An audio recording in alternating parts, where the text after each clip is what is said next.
Chapter हम कर रहे थे कोऑर्डिनेशन एंड कंट्रोल।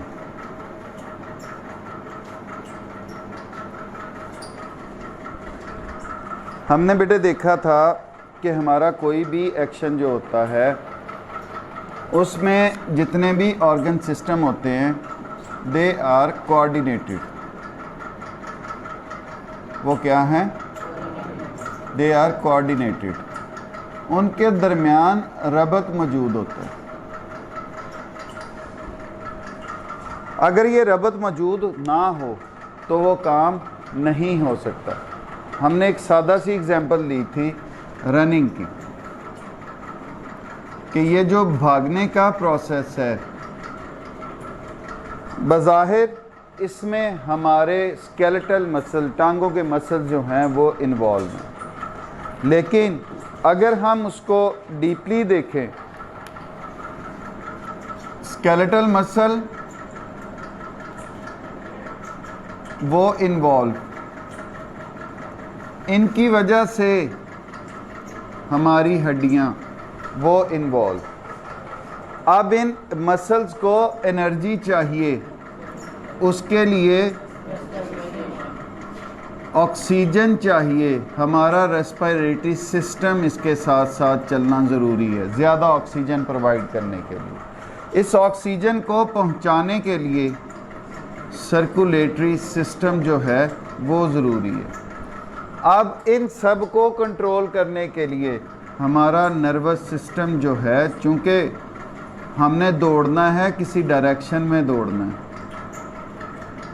तो हमारा नर्वस सिस्टम जो है वो उसका काम करना ज़रूरी है। अगर इनमें से कोई एक सिस्टम भी जवाब दे जाए, काम ना करे, तो ये प्रोसेस हो सकेगा? This is called coordination. यही कोऑर्डिनेशन। ज़्यादा एक्सटर्नस काम करेंगे, ज़्यादा सांस चढ़ेगा, ज़्यादा एनर्जी चाहिए, सर्कुलेटरी सिस्टम साथ साथ चलेगा तो वो काम होगा।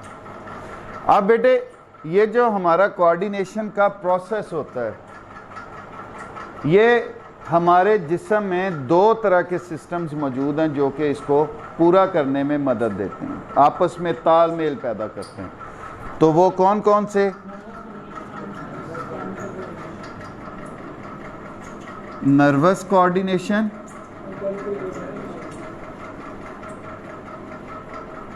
And second one is chemical coordination.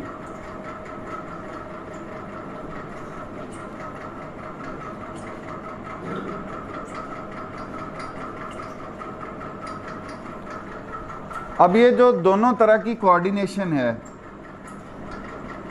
That consist of 5 components.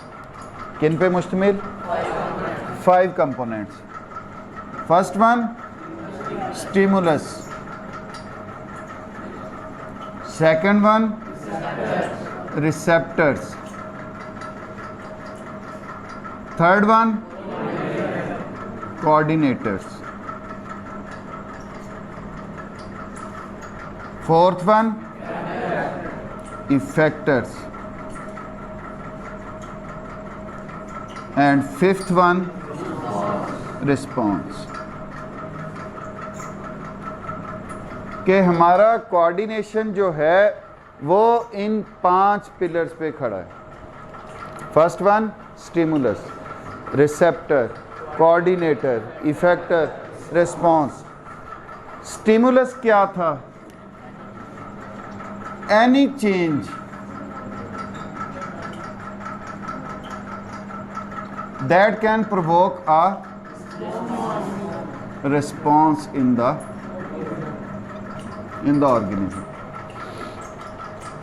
जो कि किसी रिस्पॉन्स की जिम्मेदार हो, रिस्पॉन्स पैदा कर सके, दैट इज कॉल्ड स्टिमुलस।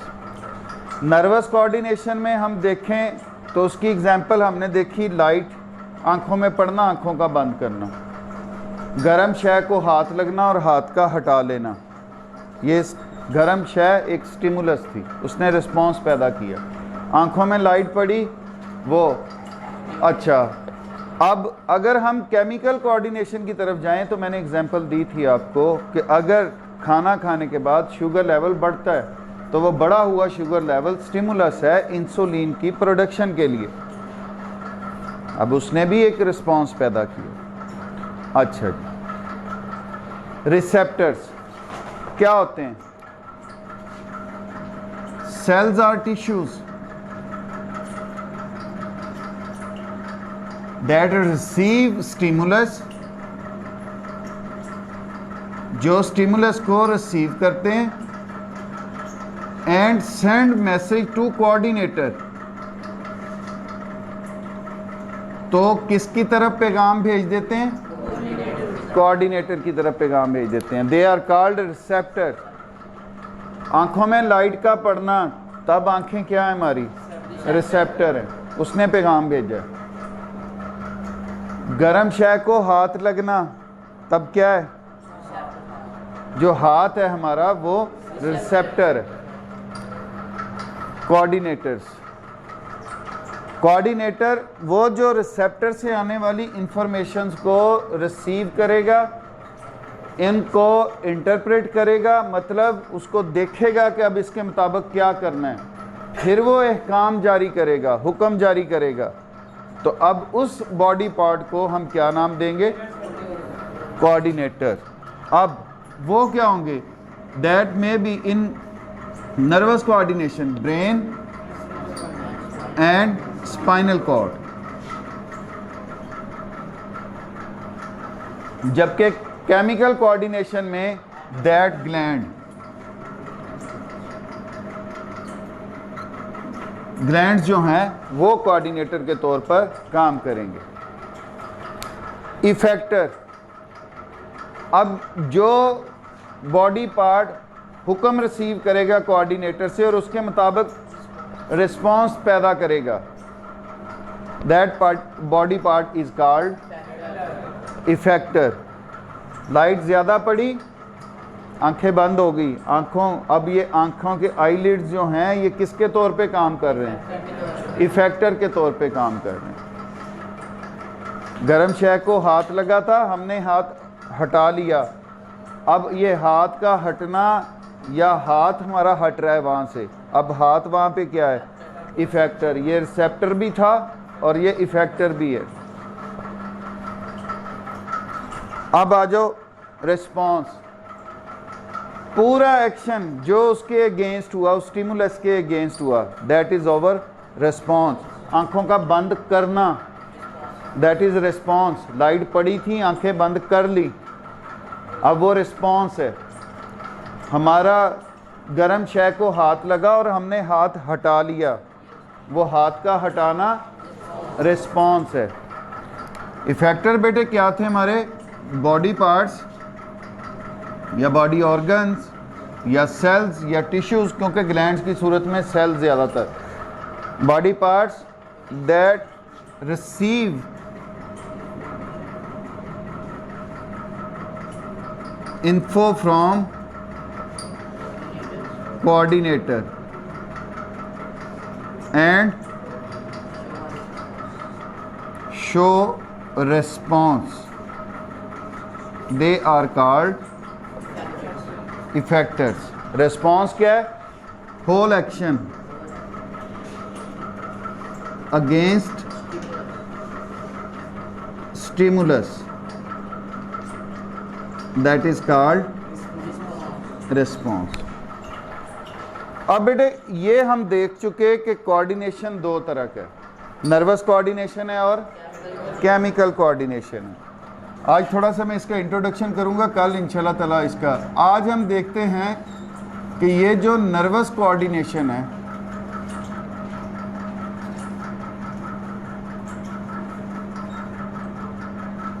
ये बेटे बहुत अहम चीज़ है, इसके ज़रा स्कीमेटिक जो है वो ज़हन नशीन कर लेना। वो नर्वस कोऑर्डिनेशन जो है वो दो तरह की आगे डिवीजन्स में, एक हम कहते हैं सेंट्रल नर्वस सिस्टम होता है, दूसरा हमारा पेरिफेरल नर्वस सिस्टम होता है। सेंट्रल नर्वस सिस्टम एंड ये जो सेंट्रल नर्वस सिस्टम है इसमें हमारे कोऑर्डिनेटर्स शामिल हैं, brain and spinal cord, brain and जो हायर रिस्पॉन्सेज हैं वो उनके ऑर्डर ब्रेन देता है, जो इमीडिएट रिस्पॉन्सेज होते हैं वो स्पाइनल कॉर्ड देता है, जो फ़ौरन से कंट्रोल किए जाते हैं। अच्छा जी, अब बेटे ये जो सेंट्रल नर्वस सिस्टम है इन दो पे मुश्तमिल है। Peripheral nervous system, basically peripheral nervous system जो है इट कंसिस्ट ऑफ नर्व्स। किन पे मुश्तमिल है? नर्व्स। हम देखेंगे अलग-अलग कि नर्व किसे कहते हैं, मोटर नर्व क्या होती है, सेंसरी नर्व क्या होती है। ये जस्ट आपको ओवरव्यू देने के चक्करों में हूं मैं कि थोड़ा आपका ज़हन बने इसके बारे में। पेरिफेरल नर्वस सिस्टम आगे दो रास्ते इख्तियार कर सकता है, बल्कि दो रास्तों पर मुश्तमिल होता है। Sensory pathway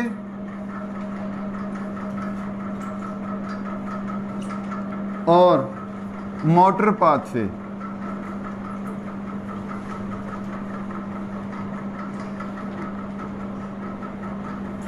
sensory pathway, receptor से कोऑर्डिनेटर तक जो रास्ता है हमारा, that is called sensory pathway. Motor pathway, coordinator से इफेक्टर तक जो रास्ता है, that is called motor pathway.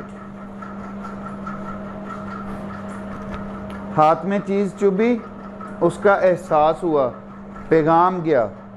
अब जिस रास्ते से वो पैगाम गया वो सेंसरी पाथवे था। स्पाइनल कॉर्ड ने या ब्रेन ने ऑर्डर दिया कि हाथ हटा लो। अब वो जो पैगाम हाथ तक पहुंचा वो मोटर पाथवे था। रिसेप्टर से कोऑर्डिनेटर तक, ये मैं लिख देता हूं यहां पे,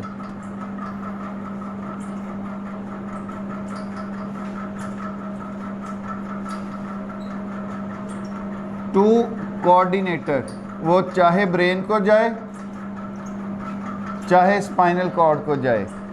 अब ये जो पाथवे होगा ये क्या कहलाएगा? सेंसरी, महसूस किया जाने वाला ना, ये एहसास जा रहा है, सेंस, महसूस करना। वहीं से अब जो कोऑर्डिनेटर से इफेक्टर तक होगा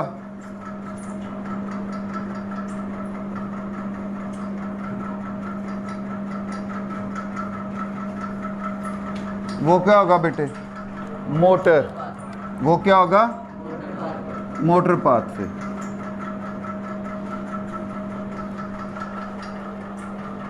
अब ये जो पेरिफेरल नर्वस सिस्टम में मोटर पाथवे है, आपने नोट किया है पता नहीं या नहीं किया या अब करना, कुछ हरकतें हमारे कंट्रोल में हैं हमारी बॉडी की और कुछ हमारे कंट्रोल में नहीं है। मतलब क्या हुआ? मतलब क्या हुआ? मुझे मिसाल दो उस हरकत की जो हमारे कंट्रोल में है। हाँ, खाना खाना, चलना, दौड़ना, शाबाश। मुझे एग्जाम्पल दें उस हरकत की जो हमारे कंट्रोल में नहीं है।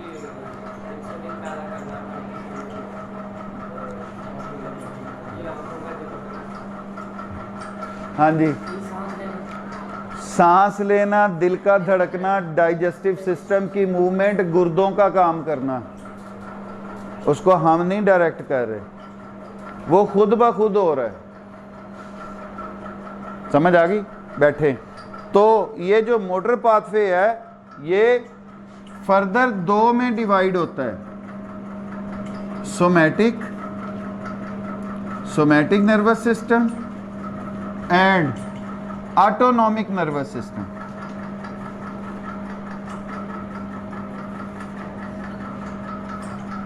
Somatic nervous system and autonomic nervous system. Sir somatic nervous system हम अभी कह के हटे हैं कि जो जानते बूझते हुए हरकत की जाती हैं। चलना हमारे इख्तियार में, हम सोचते हैं तो फिर चलते हैं, हमारा ब्रेन स्पाइनल कॉर्ड ऑर्डर देता है तो फिर स्केलेटल मसल चलना शुरू होते हैं। तो ये क्या होते हैं? वॉलंटरी होते हैं। वॉलंटरी का मतलब चाह के किए जाने वाले। और ये जो सोमैटिक नर्वस सिस्टम है ये ज़्यादातर अहकामात देता है स्केलेटल मसल्स को। किनको बेटे? और स्केलेटल मसल्स वो मसल्स होते हैं जो कि हड्डियों के साथ जुड़े होते हैं, जो कि हड्डियों के साथ जुड़े होते हैं। अब आ जाओ इधर ऑटोनॉमिक नर्वस सिस्टम की तरफ। ऑटोनॉमिक नर्वस सिस्टम जो है ये हमारे सारे गैर इरादी, हमारे कंट्रोल ना किए जा सकने वाले अफ़ाल को कंट्रोल करता है। मसलन it controls smooth muscles, cardiac muscles, ये हमारे कंट्रोल में है नहीं। हमारा डाइजेस्टिव सिस्टम सारा स्मूथ मसल्स का बना हुआ है, हमारे कंट्रोल में नहीं है। हम नहीं कह सकते कि अब मैदे में रोटी आ जाए, मैदे से अब इसका पाइलोरिक स्फिंक्टर खुल जाए और ये आगे चली जाए, कार्डियक स्फिंक्टर बंद हो जाए, आगे चली जाए, ड्यूडिनम में अब पहुंच गई, वापस आ जाओ स्टोमिक में। हो सकता नहीं। तो ऑटोनॉमिक नर्वस सिस्टम जो है दैट इज इनवॉलंटरी। इनवॉलंटरी का मतलब गैर इरादी, हम चाह के नहीं कर सकते। ठीक हो गया। अब ये जो हमारा गैर इरादी ऑटोनॉमिक नर्वस सिस्टम है ये फर्दर आगे दो कैटेगरीज में डिवाइड होता है। फर्दर इसको हम दो कैटेगरीज में डिवाइड करते हैं। ये हो सकता है सिंपैथेटिक नर्वस सिस्टम। क्या बेटे? Sympathetic nervous system. और दूसरा ये हो सकता है पैरासिम्पैथेटिक नर्वस सिस्टम।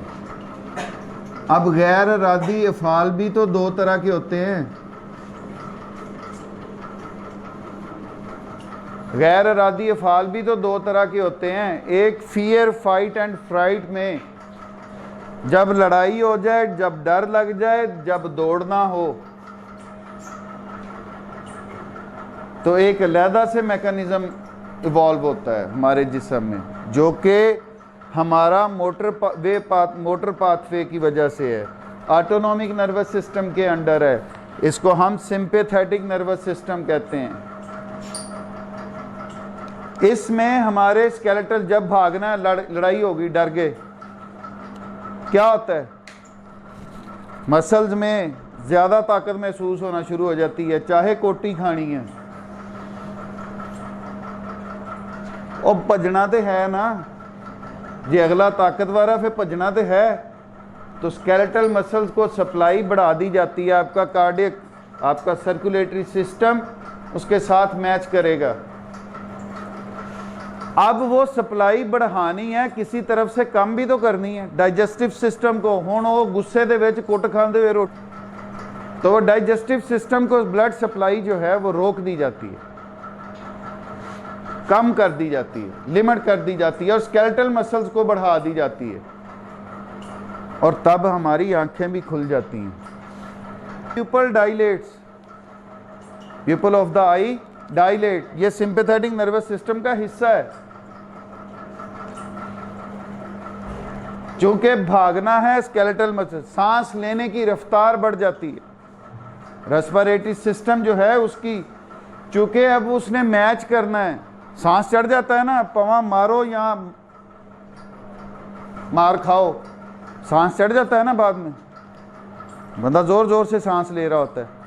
तो ये सारा आपके कंट्रोल में नहीं है। तब ये आपका सिंपैथेटिक नर्वस सिस्टम आपको इमरजेंसी सिचुएशन के लिए तैयार कर रहा था, और उसमें ये चेंजेस आई। आपकी ब्लड सप्लाई डाइजेस्टिव सिस्टम को रोक दी गई, कम कर दी गई, आपकी सप्लाई जो है स्केलेटल मसल्स की तरफ बढ़ा दी गई, आपकी आंखों के प्यूपल जो हैं वो डायलेट करेंगे, आपकी हार्ट बीट बढ़ जाएगी, सर्कुलेटरी सिस्टम चूँकि इजाफी काम कर रहा है, आपकी नब्ज़ की रफ्तार बढ़ जाती है, आपका रेस्पिरेटरी सिस्टम जो है उसकी रफ्तार बढ़ जाती है।